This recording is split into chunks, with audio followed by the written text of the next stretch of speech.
and it's an early start for everyone. So, for us in the UK, I think the main event starts at 1 PM British Summer Time, which is very early because it's usually like 3 AM. But okay, so we have a 13 fight card. We'll just go down to the bottom and go through one by one. Right, we'll just go from start. So, first fight of the night then is Sungwoo Choi versus Jarno Evans.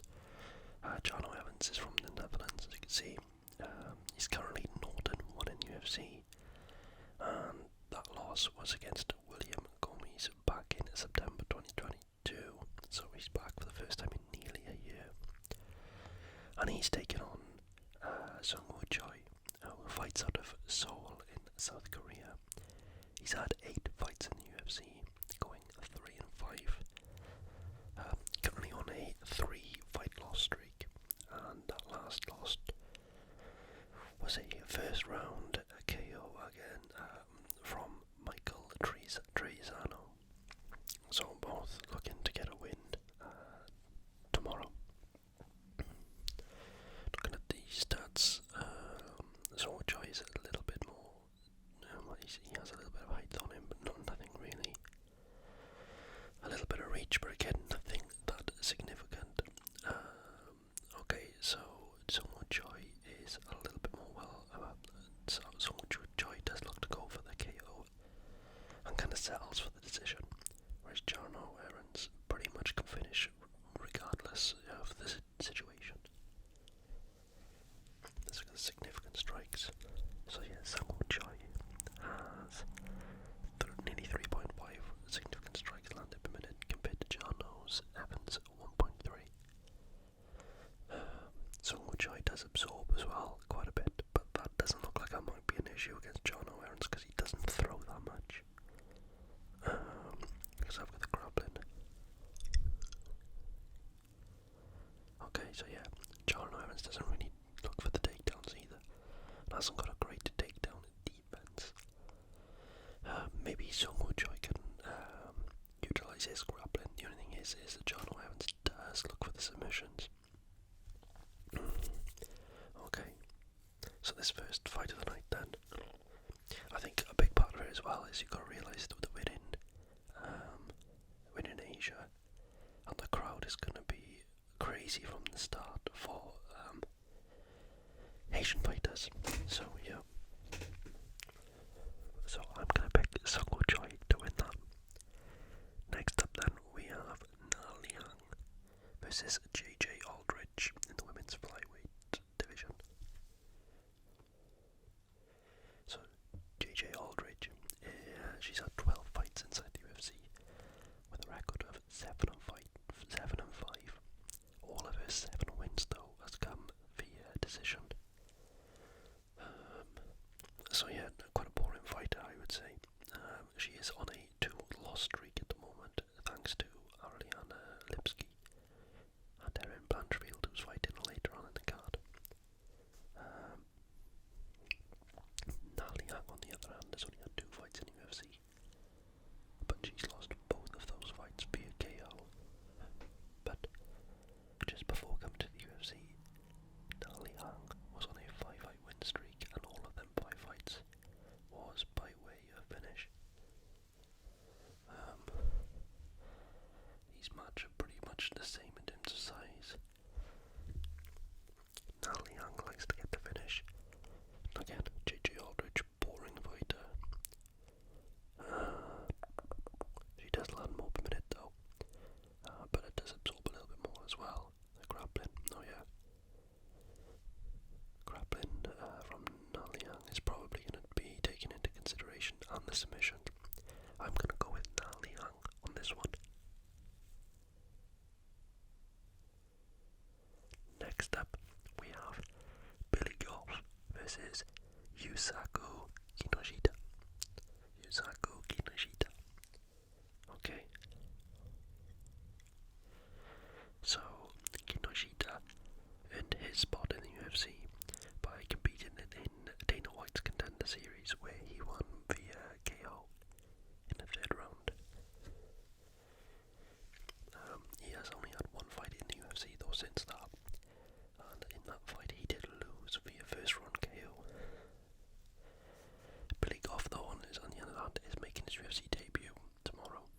is.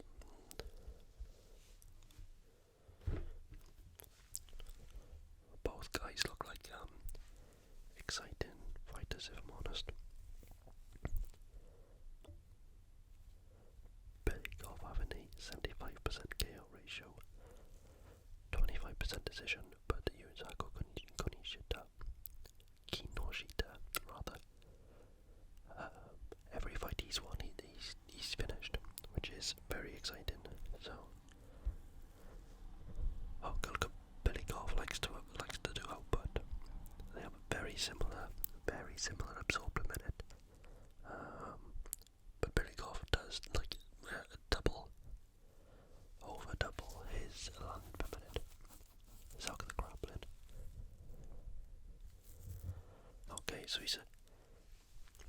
So he goes for so many takedowns as well, and that's 100% takedown defense. I'm gonna go with Billy Goff on this one.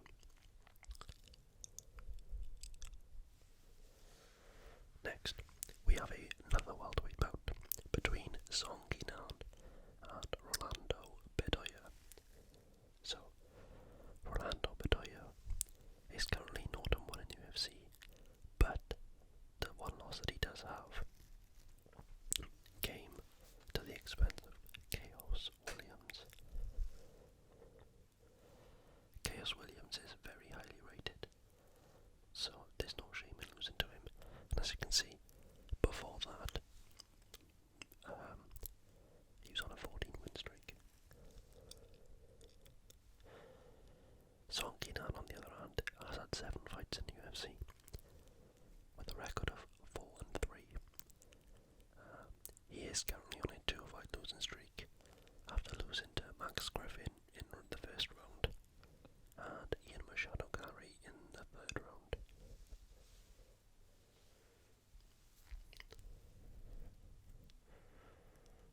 So Rolando does look like he has a bit of a reach advantage. So I'll get the win percentages.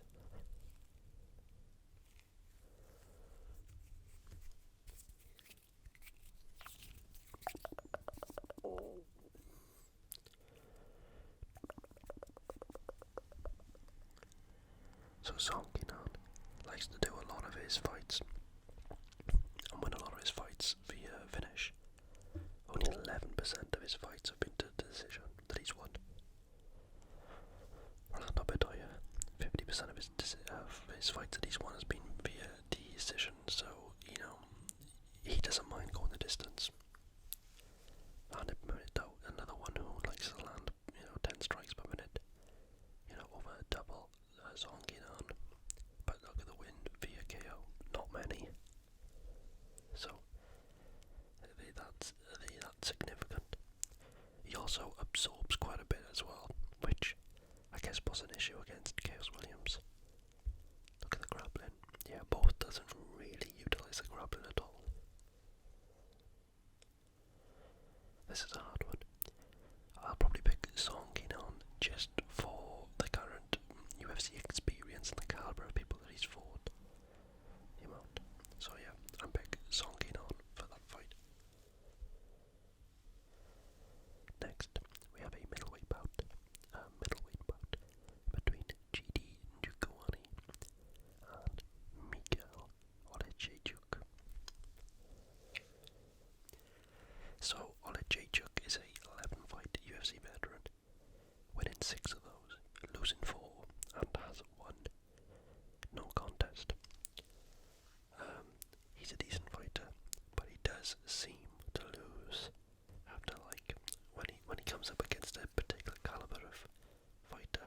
So once he starts breaking to the top 25, he tends to lose. So all 4 of his losses are against Owain St. Preux, Jimmy Crute, Dustin Jacoby, and Caio Borralho.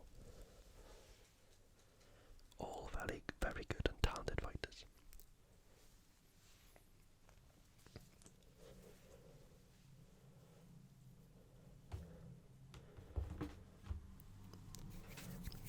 And Njukwani, on the other hand, is 2-2 in the UFC, but has had fights in organisations such as LFA and Bellator. He is currently though on a 2-loss streak after losing to Gregory Rodriguez and Albert Duraev. So both are looking for a win here. To be fair, there's a lot of fighters on this card who on losing streaks. It's so crazy. I don't know if it'd be interesting to see if this card has the most people fighting with lost streaks on their hand.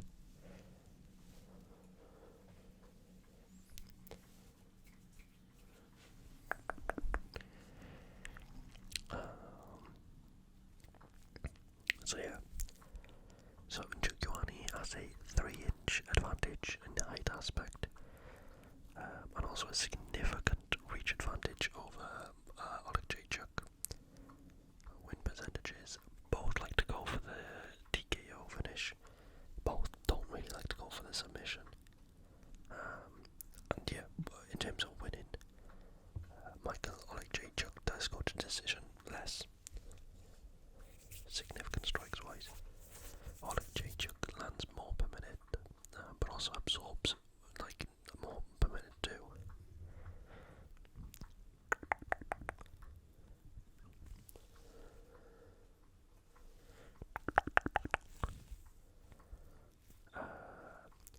Yeah, both don't really utilise their grappling either, so it's going to be like a striking battle, to be fair. Purely on the fact that Oleksiejczuk absorbs so much more than Njokuani. Maybe Njokuani can capitalise on that. I think Njokuani got this via KO. That's my prediction. Next then, we have Toshiomi Kazama versus Garrett Armfield.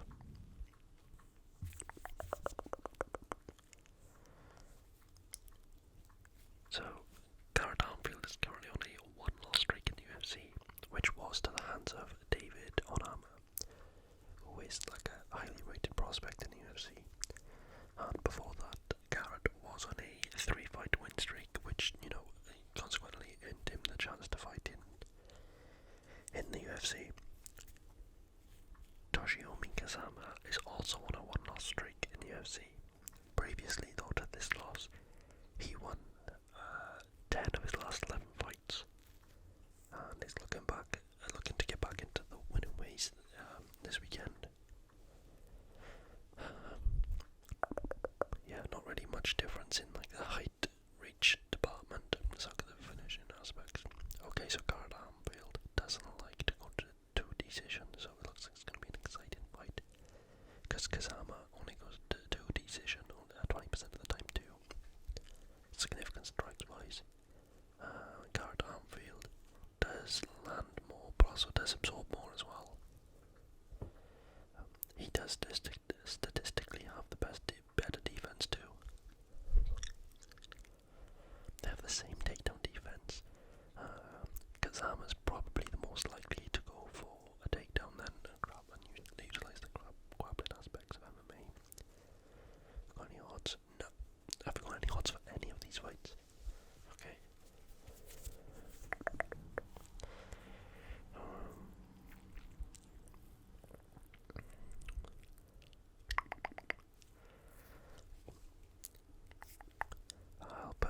I'll pick Kazama. Toshiomi Kazama to win. Okay.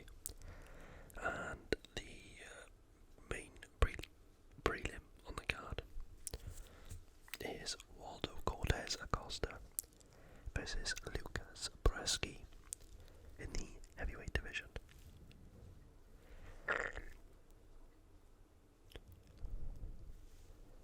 So Lucas Przeski's had 2 fights in UFC, losing both of those.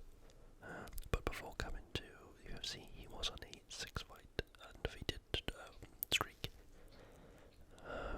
But obviously coming into the UFC, the caliber of people that you fight is way higher, and that success at the moment has not been continued. On the other hand, Waldo Acosta did lose his last fight, but prior to that, he won 9 in a row. His loss did come against Marcos Rogerio de Lima, though, who was, a highly touted prospect, say prospect, he's an old guy, but he was climbing his ranks, but recently got KO'd by Derek Lewis in the first round. Acosta looks like the heavier guy, however Przeski has a significant reach advantage. Look at the win percentages. Yeah, so Acosta doesn't have, for a heavyweight, you'd expect at least 50%. So he's just teetering on that. Przeski on the other hand, 75% of his wins come via KO. Significant strike-wise, Acosta does land more per minute, but also does absorb a little bit more too. Statistically, Lucas Przeski does have a little bit better defense, but that is so insignificant. Grappling, yeah, no one's going to be utilising the grappling, I don't think, on this. So it's just going to be on power.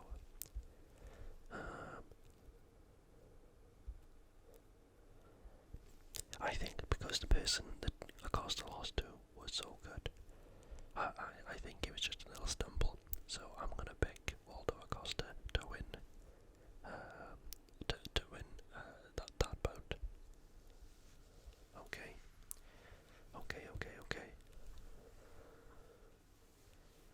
So now we get to the main card, and kicking off the main card is another heavyweight bout, but this is between Junior Tafa and Parker Porter. So Parker Porter is on a 7-fight. Parker Porter has had 7 fights in the UFC, and he's gone 4-3.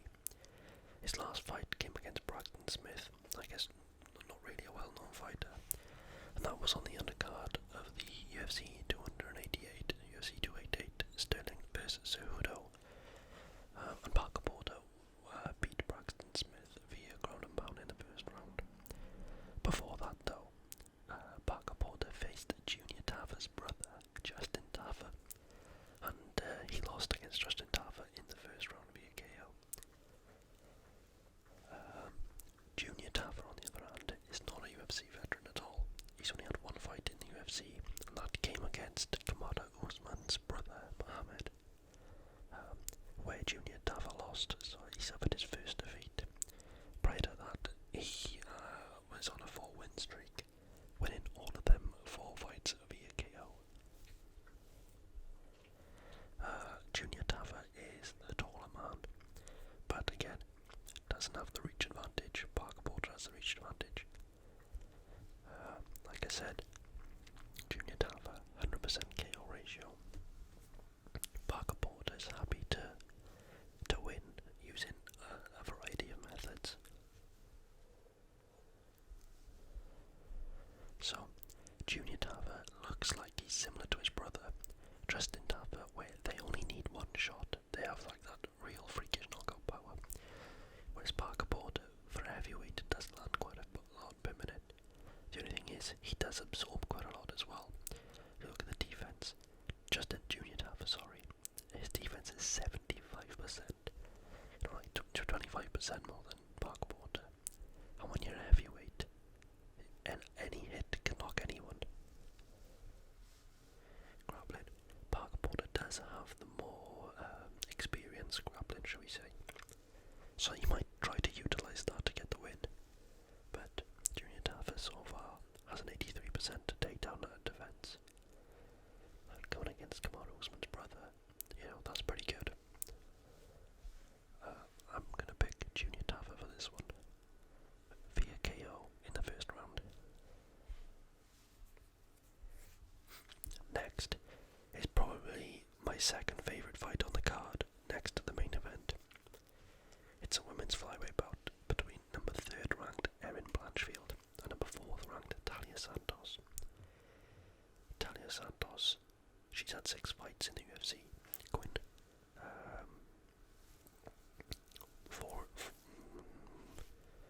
she's won 4 of them, so she's lost 2, she might have had 7 fights. She's had 6 fights, gone 4-3, 4-2. Her last loss was against former champion Valentina Shevchenko in her title fight back in 2022.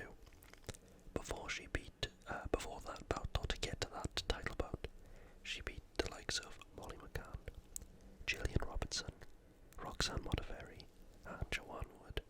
So, she beat 4 real good people in UFC. There's some real credibility to earn a title shot. However, Erin Blanchfield is 11-1. She's ranked 3rd in UFC flyweight division. She's currently undefeated in the octagon. She got wins over Sarah Alba, Miranda Maverick, JJ Aldridge, Molly McCann, and Jessica Aldridge. She is on the hype train right now, where so many people think she's going to be a future UFC champion. And I'm on that hype train too. I believe Erin Blanchfield is going to become a UFC champion. So, let's have a look at the statistics then. She does go to decision a lot. She just dominates. She outgrapples people, puts them to the floor, and just kind of lays on them and weighs them out. Significant strike-wise, she does actually land a lot more than most people. She has nearly double significant strikes landed as Talia Santos has, but does absorb statistically a little bit more. She has slightly better defense, again insignificant. Both girls have good takedown defense and decent takedown accuracy as well. Erin Blanchfield does get more takedowns per 50 minutes on average as well, and both love to go for the submissions. So this is going to be a crazy fight. It's either going to be like a stand and bang, because when two grapplers collide, that can happen, or it's going to be an all-out grappling fest, which I love to see as well, as long as they try for submissions and they're not just lying on the floor. But I said I want the hype train, and I'm not changing my mind. I'm going to pick Erin Blanchfield to get the win.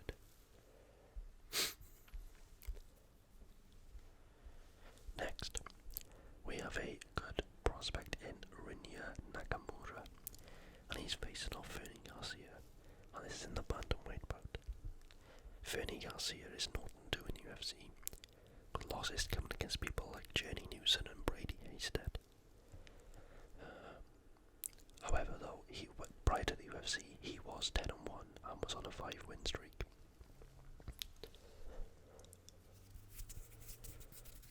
Nakamura, though, is undefeated 7-0. He is 1-0 in the UFC, and only one of his 7 fights has gone the distance so far. Wrestling is his main attribute, but 5 of his 6 finishes has been KOs. The reason I say that wrestling is his main attribute is because he was the 2017 Under 23 World Freestyle Wrestling Champion, so he's extremely good at wrestling. But he has a 71% KO ratio. He only beat the decision once. Like a significant strike lands over 4 times the amount of significant strikes. Does absorb slightly more than Fernie Garcia, by the way.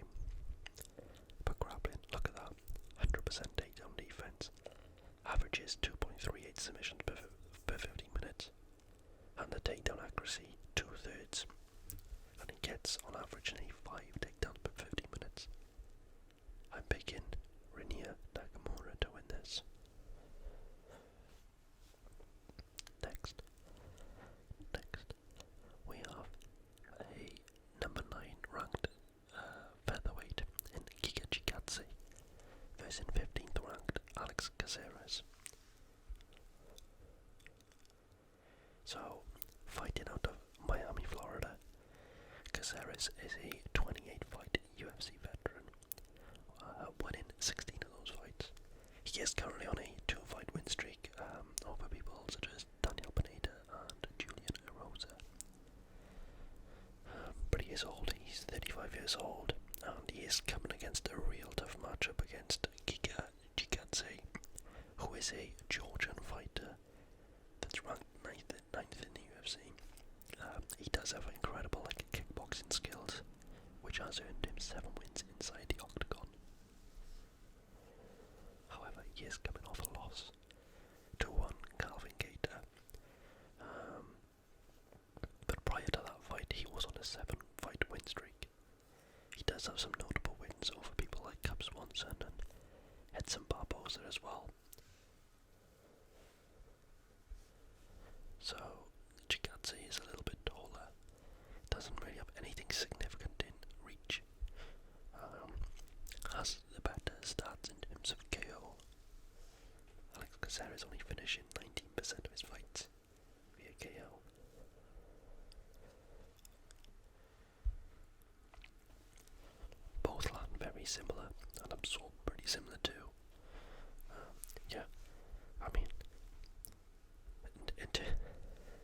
terms of the significant strikes, looking on paper, Caceres got him here, which is Giga's probably main area.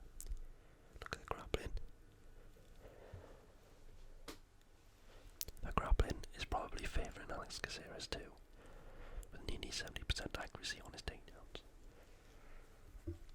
However, I'm picking Giga Chikadze to get the win. I think he's going to stick and move, stay on the outside. Use some flashy, like, kickboxing and taekwondo kind of strikes. And win via decision. Okie dokie. So next, we move on to the co-main event of the evening.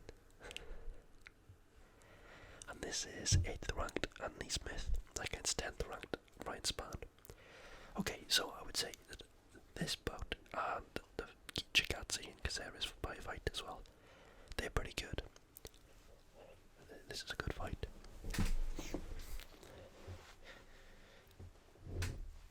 Okay.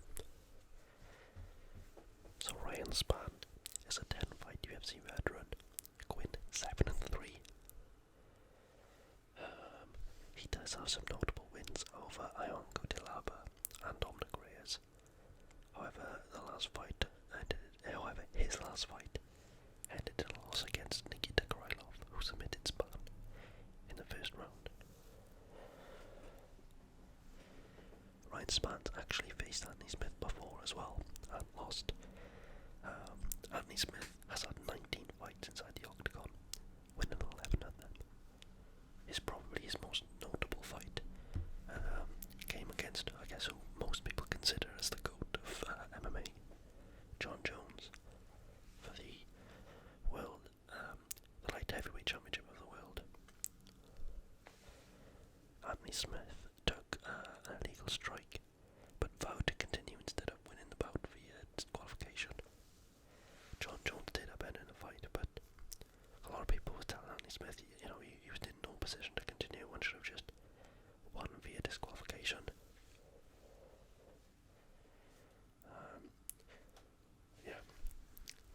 Anthony Smith is on a current 2-loss streak as well, over the likes of Johnny Walker and Magomed Ankalaev.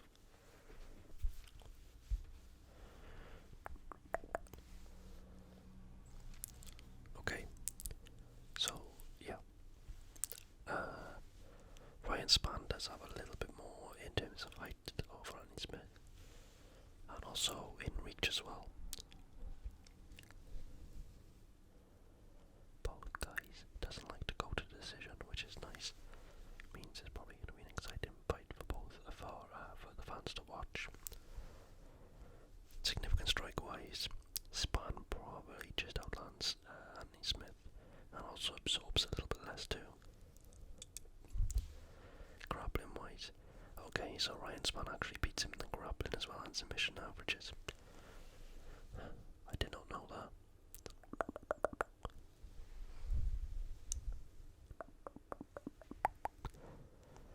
Okay, I like Anthony Smith. I always feel that Anthony Smith is like nearly there in terms of being right at the top. I always thought that he could beat the light heavyweight champion. But I don't know, Ryan Spann is good, and when he's on, he's on. I know, I like Anthony Smith. I'm going to pick Anthony Smith. I want Anthony Smith to win, so I'm picking Anthony Smith to win the co-main event. And then we move on to the featherweight bout, the main bout of the evening. Number 1 ranked Max Holloway against 8th ranked Chan Sung-jung, otherwise known as the Korean Zombie. Max Holloway's a massive favourite in this. The Korean Zombie. So he's been a fan favourite inside the UFC for years. He's on his 10th consecutive main event. He's had some of the craziest fights in the bantamweight division. His last fight, was a loss. It was for the featherweight world championship, where he fought Volkanovski, and Volkanovski outclassed him. It's not gone away from that. But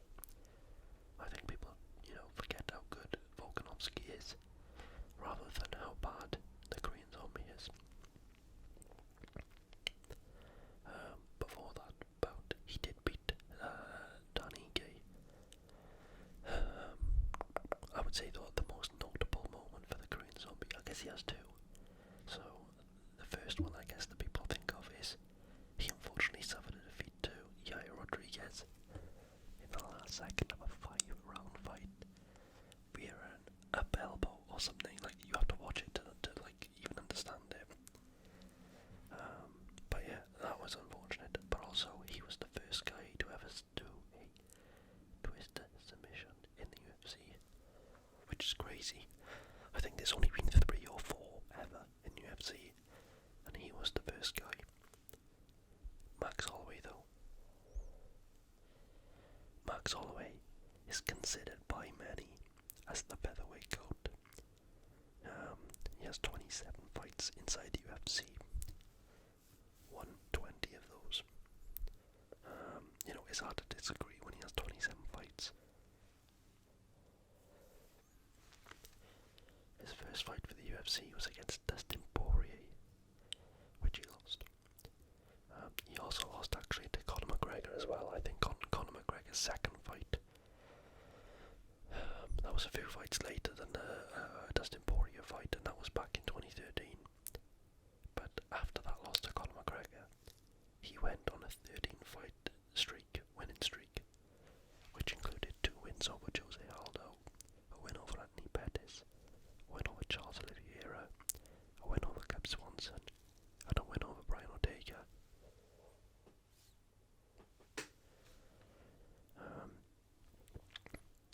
He has lost though to the current featherweight champion Alex Volkanovski 3 times, but he did come back and win his last fight, which came against Arnold Allen. So Max Holloway does have a significant advantage in height, although the Korean Zombie has a reach advantage, as interesting.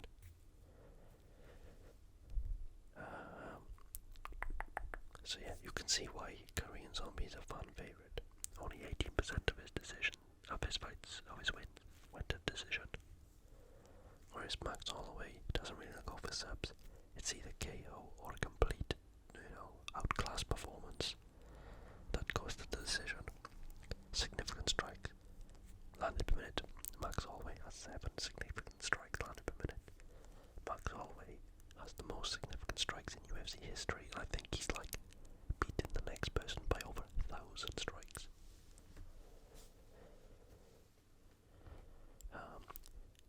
Both men absorb about 4.5 strikes per minute too. Grappling wise, both don't really like to utilise their grappling. Both has decent takedown defense, so I don't think grappling's going to be the biggest talking point in this fight. But there's a reason why Max Holloway is minus 850. I think he's doing good. As much as I would, I'd like for the Korean Zombie to get a KO in Asia as like a send-off, or to prove people that he's still there and thereabouts. I just think Max Holloway is just too damn good. He's just too damn good. And if Volkanovski wasn't in the UFC right now, Max Holloway would still be champion. No question, no shadow of a doubt.